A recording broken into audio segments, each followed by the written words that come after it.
I've been traveling around Malaysia and Thailand for the past few weeks, and I only had my GH5 and the Leica 10-25. And yeah, it's been a real pleasure, but is it the perfect travel lens? We'll find out in this video.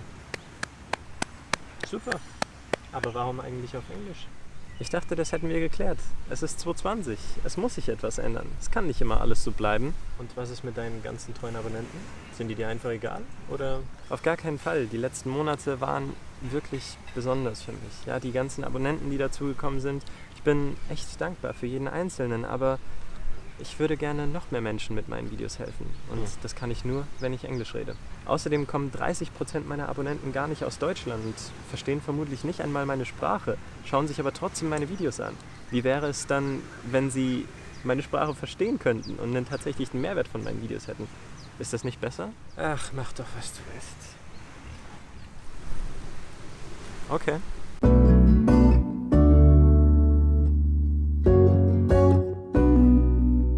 There's really a lot to love about this lens. The Panasonic Leica 10-25mm f1.7 has a really diverse focal length. You can almost shoot everything you want with it, because 10mm is wide enough so that you can vlog with it or get some great landscapes, and 25mm is perfect for portrait shots.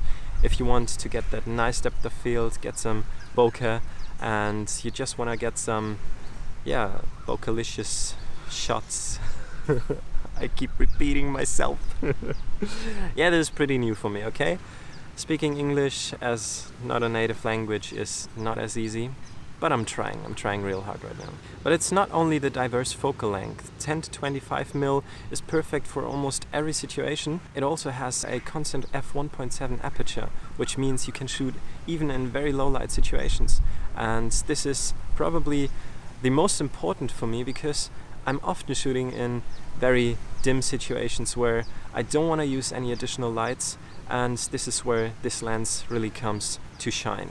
Another great thing about the aperture is that it is declicked, which means that you can control your exposure in a very smooth kind of way, which is a lot more cinematic and adds a lot to your videos. Now this is my favorite part. It has a linear manual focus clutch, which means you can pull the focus ring back and you'll have perfect linear focus and no more fly-by-wire, which is really a nightmare sometimes, especially if you film videos. If you want to track someone walking towards you, you will appreciate that it has a linear focus clutch. Now, manual focus is one thing, but autofocus is another thing. Although this lens has great autofocus in combination with the GH5 in photo mode, it's still not perfect in video mode.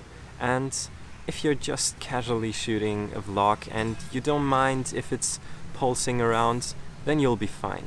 But if you want to get it on a gimbal and you want to track someone, then I think you're better off with another camera, because this lens has great autofocus, but the GH5 and the DFD autofocus mechanism is just not on par with systems like Dual Pixel by Canon, so it's fine for casual shooting, but nothing for professionals. Now let's talk about image quality. This lens is probably the most perfect lens I have ever shooted with. It is sharp even at f1.7. It has almost no chromatic aberrations. There's some vignetting, but you can correct that in your camera. And also the profiles that you get with the GH5. I mean, it could be different on Olympus cameras or other Micro Four Thirds cameras, but the GH5 is correcting most of the issues that this lens might have. And for me, it's pretty much perfect. You'll also notice that this lens has great contrast. I think that it's even better than the Sigma 18-35, but I've only tested it with the Viltrox EF-M1 adapter, so it might be an issue with that one. But in my comparison, I found out that the Leica is a lot better. It was sharper, it was more contrasty, and all in all felt a lot better. And yeah, no complaints about image quality. Although this lens is quite big, I still think the weight is fine, because I've been shooting a lot with the Sigma 18-35 when I was in Southeast Asia 2 years ago.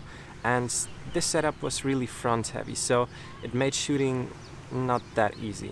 But I've been vlogging with this lens, and we've even been island hopping here on a boat, and it was just fine.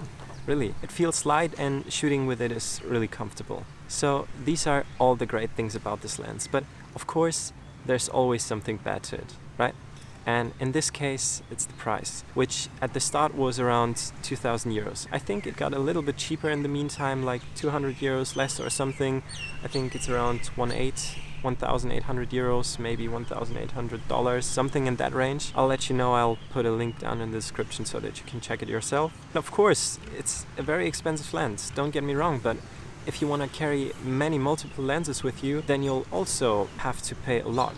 And additionally, you'll have to worry about changing lenses, you'll have to worry about carrying them with you, and I really felt a lot more creative with this one, because I just could focus on content creation.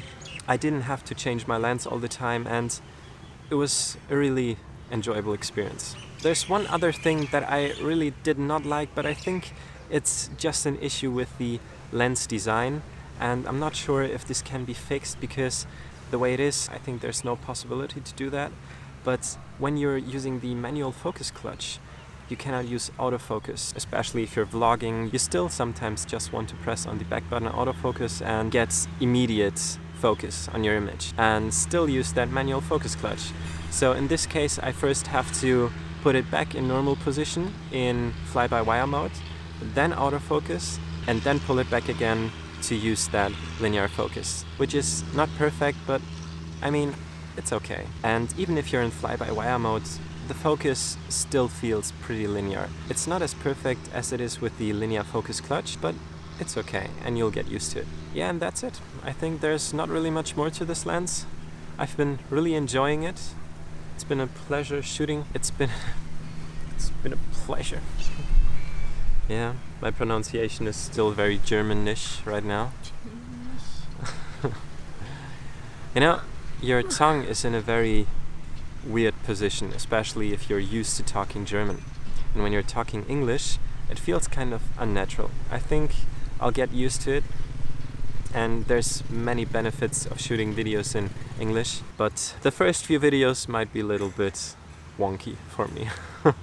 So yeah, I hope that's okay. Other than that, I really hope you enjoyed the video. If you have any further questions, please let me know in the comments down below.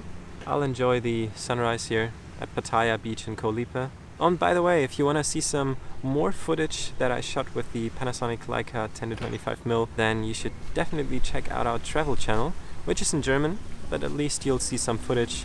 So if you're interested, you can click here. Yeah, and that's it. I hope you enjoyed. See you next time.